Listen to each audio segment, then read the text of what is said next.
In the distance I heard the words, "Shalom, Benjamin. Benjamin, wake up." My eyes opened the moment I was called.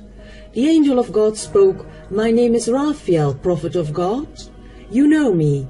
I am sent to you in the name of Yeshua HaMashiach, Jesus the Christ. Follow me now."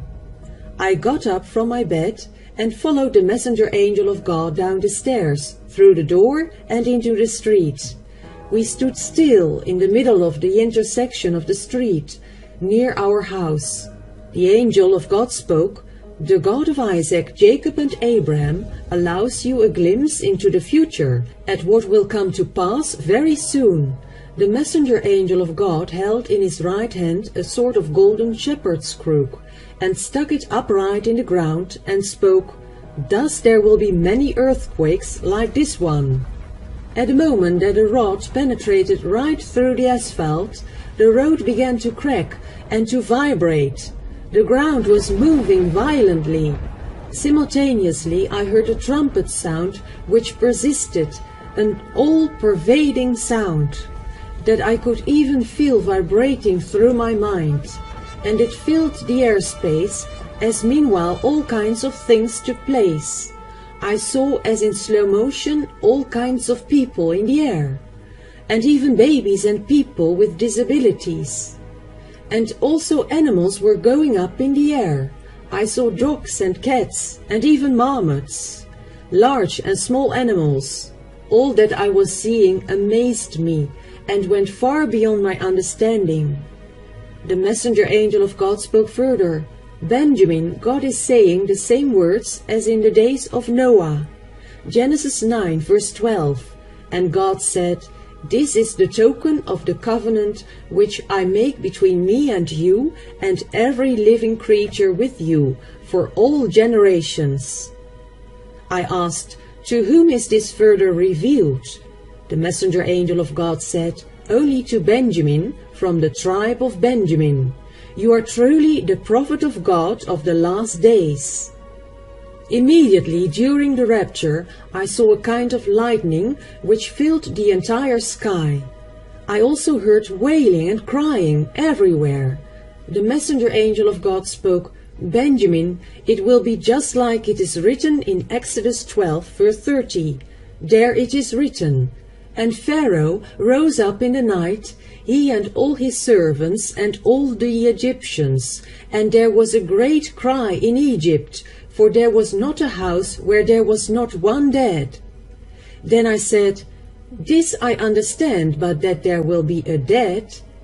A heart will have as much grief as with the loss of their loved one." "I get it," I said. I saw all sorts of things falling from the sky, a helicopter that uncontrollably circled downwards. Also a plane fell from the sky. I saw fireballs coming down, which struck everywhere, in the roofs and streets. Fires arose everywhere. It looked like a war. Derailed trams and cars with people, but without drivers, crashed into each other. It was complete chaos. I saw several large and small UFOs in the air. They virtually stood still, and I said, "Look, Raphael! These are the visitors from space. This is what the fallen angels call themselves." I was shocked by rocky stones that fell from the sky. Some were on fire and others were not. They were slightly larger than a football and struck everywhere and caused fire.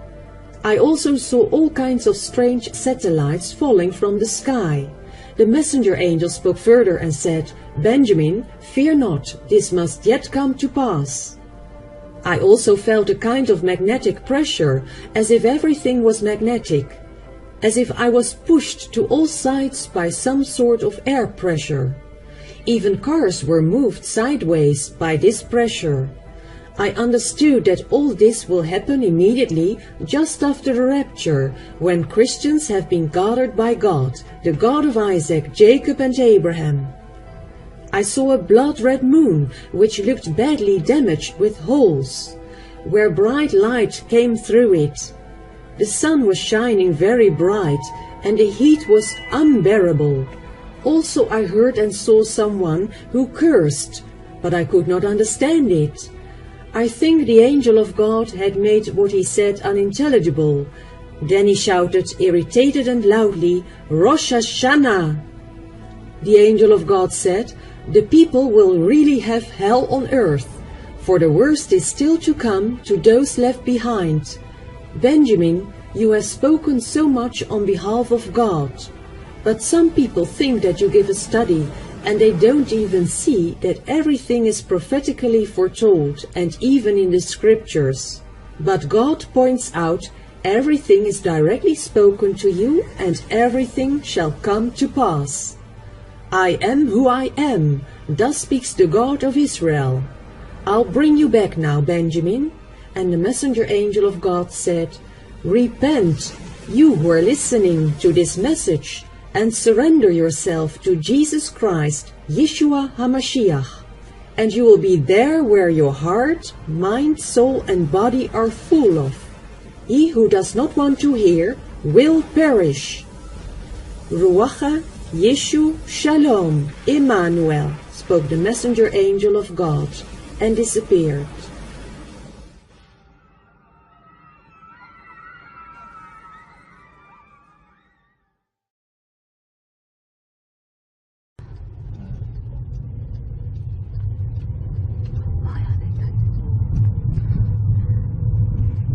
Lord, please protect us.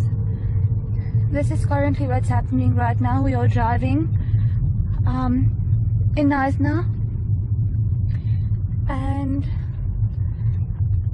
I don't know.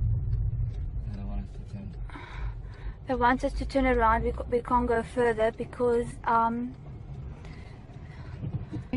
At least 8 people are dead in Cape Town, South Africa, and what is being called, quote, the mother of all storms by South African local media. 4 of the victims died in a fire that was caused by lightning, and authorities reported thousands have been evacuated as winds fanned fires and flash flooding hit neighborhoods hard. The rain did bring some relief to the region where drought has been intense. And check this out. High waves churned up sea foam along Cape Town's waterfront. Psalm 107, 33 and 34. He turns rivers into a wilderness, and the water springs into dry ground, a fruitful land into barrenness, for the wickedness of those who dwell in it.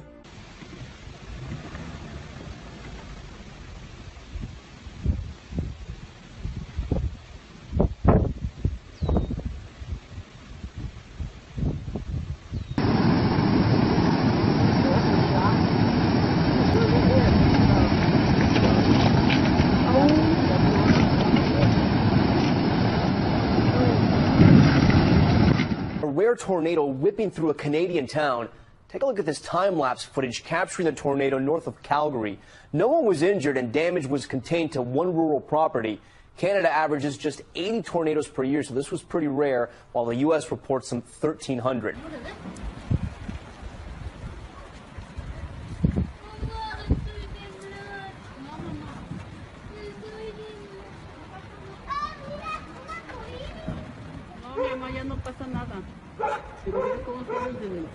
Miren el iris.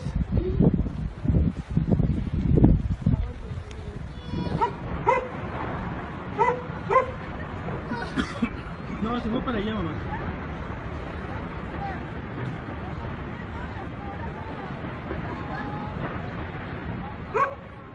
As the world continues to spin out of control, we can no longer afford to ignore the truth. Almighty God, the creator of heaven, earth, and all things, is trying to get our attention. He is letting us know, through powerful weather catastrophes and the events happening in the world around us, that He is in control, and He is preparing to intervene in world affairs, climaxing in the return of Jesus Christ. Widespread disruption on the island, people trapped in mountainous areas. Heavy rain, which began on Friday, continues to inundate Taiwan, with precipitation in some areas reaching 600 millimeters. Thousands of people had to be relocated to temporary shelters. Countless homes have been left without power and water. Hundreds of flights were canceled or delayed, and schools were closed. The losses in the agriculture industry have already reached $660,000 US, leading the price of vegetables to rise 30%. It's predicted to rise even more. One woman and her grandchild were trapped in the heavy rain. In just a few minutes, the water level rose waist high. Despite holding her grandchild tightly, the two of them couldn't stand still and fell into the water stream.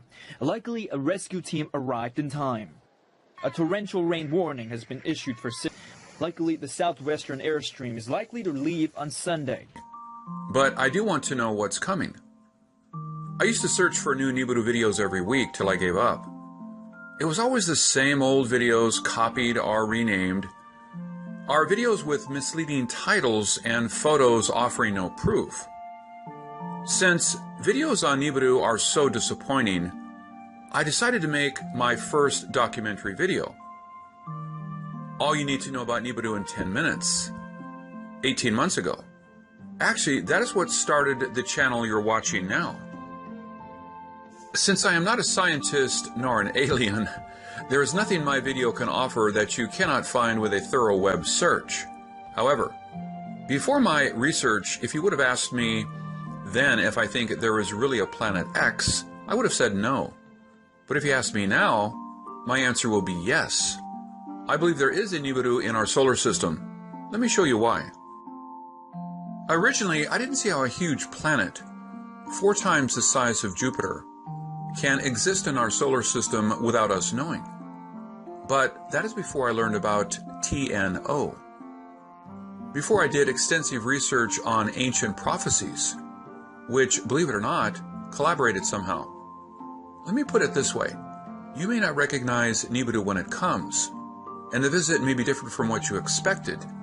But believe me, there is a NIBIRU out there in our solar system. For people who are new to this Planet X NIBIRU theory, pick 3,600-year orbit.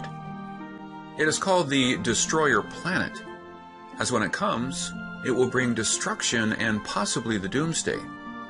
Wait, if Doomsday comes every 3,600 years, how come we're still here? Think about it this way. Many comets pass by our sun regularly. How many of them hit planets? The last and only one I remember was the Shoemaker-Levy 9 hitting Jupiter in July 1994. So maybe NIBIRU's last flyby was harmless last time. But we may not be likely so lucky next time? Before jumping to any conclusions we cannot sustain, let me bring you another popular NIBIRU theory. The planet NIBIRU of Nemesis. Nemesis is supposedly our sun's brown dwarf twin. The theory was first introduced in 1984, largely based on the Earth's mass extension 26 million years cycle. An evil twin 1.5 light years away, hidden beyond the Oort cloud, would be a perfect suspect. If NIBIRU is a planet of Nemesis, it could explain how its occupants survived 3,600 years without a sun. Nemesis is NIBIRU's travel companion and its portable generator. When the theory was introduced in 1984, it made great sense, and at that time, scientists believed that most stars are binary. Obviously, our sun should not be an exception. However, scientists have determined that mass extinction happens more like every 50 million years. And 2 mass astronomical surveys, which ran from 1997 to 2001, failed to detect any brown dwarf in our solar system. While in 2011, NASA's David Morrison, who specializes in near-Earth objects, concluded that even with infrared exist. Of course, that is if you believe in what NASA tells you. However, not finding any proof of NIBIRU nor Nemesis does not mean they do not exist. Plus, how do you know if you were told the truth? What do you think the government should do if they think the world will end tomorrow? Obviously, telling you will not be on the top of the list. They will build a bunker and plan shelters for people that may survive the doomsday Earth. And to avoid chaos, it is wise not to share the doomsday news with anyone. Plus, who can know for certain what will happen, right? If you think the government will always do the right thing, let me tell you what Nostradamus thought about that. In Quatrain 227, quote, the divine word will be struck from the sky, one who cannot proceed any further. The secret closed up with the revelation, such that they will march over and ahead. If you have any doubts about Nostradamus' prophecies, check out some of my Nostradamus videos. When I compared his quatrains with historical events, I was shocked to find the unbelievable details revealed. Check out any of my videos and you will doomsday century. This quatrain seems to indicate that our government would get warnings from the sky, which can be divine or from aliens. The message warns us, do not proceed. It is a secret that will be kept from most of us. But the warnings were probably ignored, as the last sentence stated, quote, such that they will march over and ahead. Whatever the secret may be, it will be ignored, and we, mankind, will eventually face the consequences. So, if Nemesis does not exist and Nibiru is only a theory, why should we waste any more time talking about it? Actually, I think Nibiru does exist. It may be different from the mythical planet where Anunnaki reside, but it is there. Let me show you the proof about Nibiru's existence. Consider this. If you think the theory about Nibiru's 3,600-year orbit around the Sun is crazy, did you know Mars orbits the Sun every 687 days, but is already considered outside the Goldilocks zone that could harbor lives? What is the chance of life on Nibiru if Nibiru does exist? Plus, what is the chance of having a planet having a 3,600-year orbit? The good old days when textbooks told you everything you needed to know is long gone. Now the more we know we don't know. For example, when you search on the planet Eris, what you see is that it is called the most massive and second largest dwarf planet known in the solar system. The word known means that we really don't know what we're talking about. Pluto and Eris both are known dwarf planets, and Tino, the so-called trans-Neptunian objects, those are minor planets with highly elliptical orbits. And if you search Wikipedia for trans-Neptunian object, a section called Putative Trans-Neptunian Objects of Planetary Size will jump out at you. It states, the existence of trans-Neptunian rock ice bodies of planetary size, ranging from less than Earth mass up to a brown dwarf, has been often postulated. For different theoretical reasons to explain several observed or speculated features of the Kuiper Belt or the Oort cloud. It was recently proposed to use ranging data from the New Horizons spacecraft to constrain the position of such a hypothesized body. Putative means generally considered or reputed to be. Doesn't this sound like an endorsement from Wikipedia? I guess Nibiru is not all BS after all. Another reason I believe planet Nibiru is real is based on what scientists found in 2003. Sedna is a red dwarf. No, is its crazy orbit. Its aphelion, which is the closest distance from the Sun, is 76 AU, but its perihelion is 936 AU, and it takes 11,400 years to complete an orbit. During its 11,400-year journey around the Sun, we can only get a glance when it is near us. So, can you imagine how many more planets we have not seen? Can you imagine how big the others may be? Sedna's discovery proves Nibiru is not a myth. And then we found in 2014 FE72. It is another trans-Neptunian object, but this one has an orbit period of 90,000 years, with a perihelion of 36.3 AU and an aphelion of 4,000 AU. This really pushes our solar system's boundaries far beyond our imagination. Then the big question is, why would life choose to grow on a planet so far away from the sun? Well, I guess we don't get to pick our birthplace, right? We have to adapt to our environment, correct? Plus, life may have started on a beautiful, friendly planet till the planet changed. For that, I will share with you another story we are all quite familiar with, the Shoemaker Levy 9. Did you know before Shoemaker Levy 9's impact with Jupiter, it was not orbiting the Sun? That is a fact few people know.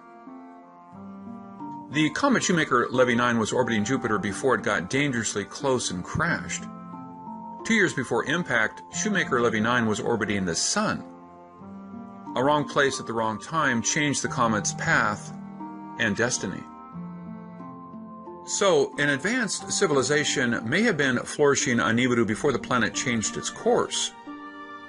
Or maybe NIBIRU was pulled away by another star. Maybe it is our sun's binary twin. Its advanced technology made it possible to cope with whatever harsh environment, and its residents refused to leave home. Scientists feel the chance of our sun having a twin star is slim. But what gravity forces keep these minor planets circling our sun and something else on these elliptical orbits? There must be another massive body on the other end.